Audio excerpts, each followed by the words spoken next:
Assalamualaikum warahmatullahi wabarakatuh kepada Dr. Nusafah binti Tegiman. Hari ini kumpulan I akan membuat pentangan nama ahli kumpulan Fahimi bin Hashim, Nasrul Hakim bin Mat Al-Kamah, Muhammad Effendi bin Abdurrahman, Muhammad Fadil bin Zainal, Ahmad Khairul Huzaifah bin Khair Zaman dan Nuriyam binti Yunus. Pengenalan Malaysia. Malaysia merupakan negara yang terletak di Asia Tenggara, mempunyai sempadan darat dengan negara Indonesia, Brunei dan Thailand, bersempadan laut dengan negara Vietnam, Filipina dan Singapura. Kuala Lumpur merupakan ibu negara bagi Malaysia. Pusat pentadbiran Malaysia berpusat di Putrajaya. Malaysia terbahagi kepada dua kawasan iaitu Semenanjung Malaysia dan Borneo, di mana di tengah-tengah antara kedua-dua kawasan itu ialah Laut Cina Selatan. Malaysia di bawah pemerintahan sistem berperlembagaan persekutuan, di mana diketuai oleh Yang di-Pertuan Agong yang dipilih daripada negeri yang mempunyai sultan melalui penggiliran 5 tahun sekali. Kaum utama di Malaysia ialah Melayu, Cina dan India, manakala kumpulan etnik pula ialah Bajau, Iban, Kadazan dan Dayak. Di Malaysia, agama Islam merupakan agama rasmi, namun masyarakat bebas mengamalkan agama masing-masing. Negeri-negeri Selat merupakan wilayah British yang pertama, manakala Semenanjung Malaysia pula diberi nama Tanah Melayu atau Melaya dan ia disatukan di bawah Commonwealth pada tahun 1946, seterusnya menjadi persekutuan. Assalamualaikum, nama saya Nasrul Hakim bin Mat Al-Kamah. 1.1 Pengenalan Amerika Syarikat. Amerika Syarikat adalah sebuah negara yang terdiri daripada 50 buah negeri dengan sebuah daerah persekutuan serta 5 wilayah pentadbiran mandiri dengan pelbagai harta benda. Amerika Syarikat merupakan negara ketiga terbesar di dunia dengan memiliki jumlah kawasan yang kecil daripada keseluruhan benua Eropah. Mempunyai penduduk melebihi 327 juta orang dan merupakan negara yang ketiga yang mempunyai penduduk yang ramai. Ibu kota Amerika Syarikat ialah Washington DC dan New York City merupakan bandar yang paling padat dengan penduduk.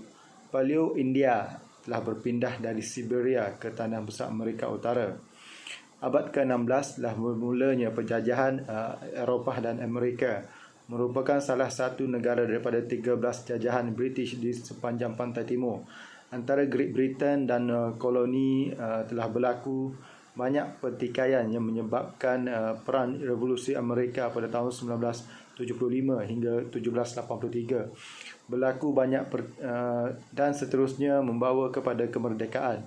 Negara yang mempunyai kuasa besar global selepas Perang Dunia Kedua, dan ia merupakan negara pertama yang membuat senjata nuklear. Negara pertama dan satu-satunya yang menggunakan senjata nuklear dalam salah satu peperangan. Amerika Syarikat dan Kesatuan Soviet di dalam Perang Dingin bersaing dalam perlumbaan angkasa yang mana berakhir dengan US Moon Landing pada tahun 1969. Berlaku keruntuhan dalam Kesatuan Soviet pada tahun 1991 menjadikan Amerika Syarikat sebagai kuasa. Assalamualaikum semua, saya Muhammad Effendi bin Abdurrahman, nombor matrik 258935. Saya akan sambung tentang dimensi. Dimensi individualisme atau kolektivisme adalah dimensi yang paling penting kerana apabila berlaku pertempuran konflik berkaitan dengan keinginan individu dengan keinginan organisasi atau komuniti. Budaya individualistik kepada individu yang menjaga kepentingan diri sendiri dahulu dan ahli keluarga terdekat. Manakala budaya kolektivisme pula ialah individu yang tergolong dalam satu kumpulan atau lebih di mana kumpulan itu tercipta mengikut pelbagai aktiviti seterusnya. Menurut Hofstede 1983. Di Malaysia, di mana masyarakat lebih memilih kolektivisme, iaitu dimensi yang berorientasikan kumpulan.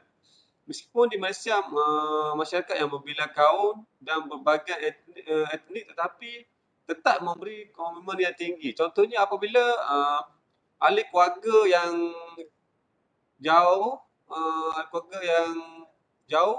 jatuh sakit,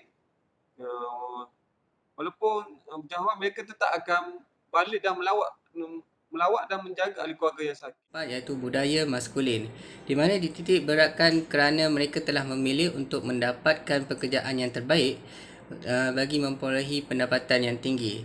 Okey, dia terbahagi kepada dua, iaitu kelakuan rasional dan kelakuan tidak rasional. Contohnya sesetengah perkara dianggap rasional oleh setengah, namun tidak dianggap oleh rasional oleh orang lain. Okey, di Malaysia ni sebuah negara yang mempunyai kadar pergerakan ketidaktentuan yang tinggi. Okey, manakala kita contohkan sebagai di negara luar iaitu Amerika Syarikat adalah sebuah negara yang dianggap dapat menerima ketidaktentuan, iaitu di mana idea-idea baru serta produk-produk baru boleh dipelbagaikan. Okey, seterusnya 3.0 iaitu perbandingan nilai budaya berdasarkan 4 dimensi di Amerika Syarikat. Okey, yang menurut Gerd menunjukkan Amerika Syarikat mempunyai dimensi individualisme yang tinggi dalam kalangan masyarakat mereka, dan Amerika Syarikat ni sangat menitik beratkan pencapaian dalam ekonomi mereka. Okey, terdapat beberapa kajian yang membuktikan bahawa Amerika Syarikat mempunyai mobiliti sosial yang rendah berbanding negara lain seperti Kanada dan negara-negara Nordik. Okey, seterusnya mengenai perbandingan nilai budaya berdasarkan 4 dimensi Malaysia. Di Malaysia pula mempunyai jarak kuasa yang tinggi kerana bertepatan dengan nilai-nilai di negara Asia yang mementingkan adat dan tradisi. Sebagai contoh, menghormati orang yang lebih tua dan menghormati orang yang lebih tinggi pangkat dalam organisasi. Dalam dimensi pengelakkan ketidaktentuan, Malaysia berada di tahap yang rendah kerana pemimpin dapat bertolak ansur dan berbincang dalam setiap tindakan yang diambil. Dimensi maskulin atau feminin pula, masyarakat Malaysia mempunyai tahap maskulin yang paling tinggi bertepatan dengan agama Islam yang mengutamakan golongan lelaki yang menjadi pemimpin berbanding golongan wanita.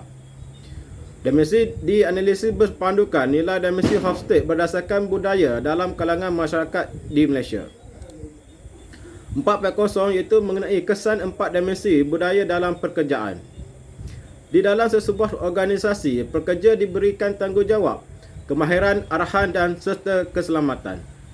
Konteks individualistik merujuk kepada hubungan individu dengan kumpulan lain dalam satu komuniti. Ini menunjukkan kehidupan manusia yang berinteraksi sesama mereka dalam keadaan yang harmoni. Aplikasi budaya ini dalam kehidupan apabila seseorang individu hidup dalam satu komuniti yang mempunyai pemimpin yang lebih daripada satu pelbagai nilai dan arahan perlu dipatuhi meskipun tidak disukai. Jarak kuasa yang tinggi, organisasi menjadi lebih selesa dan mempunyai kemampuan dalam membuat keputusan. Aspek membuat keputusan pula, pihak atasan atau pemimpin berhak membuat keputusan dalam sesuatu perbincangan ini kerana masyarakat Malaysia yang dari pelbagai kaum dan etnik lebih memilih ciri kolektivisme yang mampu memberi komitmen yang tinggi. Berbanding dengan masyarakat Malaysia lebih mementingkan kebajikan dalam kepulangan bergandengan kepentingan individu. Nilai-nilai berkumpulan sangat penting seperti amalan membuat keputusan, tradisi dan murah hati. Masyarakat Malaysia lebih mementingkan kebajikan dalam kepulangan berbandingan kepentingan individu. Budaya ini seringkali menentang perbaharuan yang dibuat dan perubahan yang dibuat lebih bersedia sebagai langkah untuk menangani isu melibatkan individu. Model yang diketengahkan oleh Hofstede turut menyumbang kepada masalah sosial, meskipun terdapat faktor lain yang turut menyumbang seperti keluarga, agama, pendidikan dan ekonomi. Sekarang kita akan masuk kepada kesimpulan. Nilai dimensi oleh Hofstede membuktikan masyarakat dunia berkongsi ciri yang sama walaupun ciri-ciri ini juga memberi kesan terhadap perlakuan mereka dan mencorakkan budaya sesebuah masyarakat. Di dalam dimensi budaya Hofstede, individualisme atau kolektivisme, maskulin atau feminin, pergerakan ketidakpastian dan orientasi jangka masa panjang. Di dalam konteks ini, masyarakat Malaysia dan Amerika Syarikat mempunyai perbezaan dalam setiap dimensi dan kelakuan juga berbeza. Dan akhir sekali, dimensi budaya Hofstede adalah rasional untuk diaplikasikan dalam membuat keputusan dalam sesebuah organisasi dalam pada masa yang sama ia mampu dengan isu-isu yang dihadapi. Akhir sekali, dimensi ini mampu mendorong individu di dalam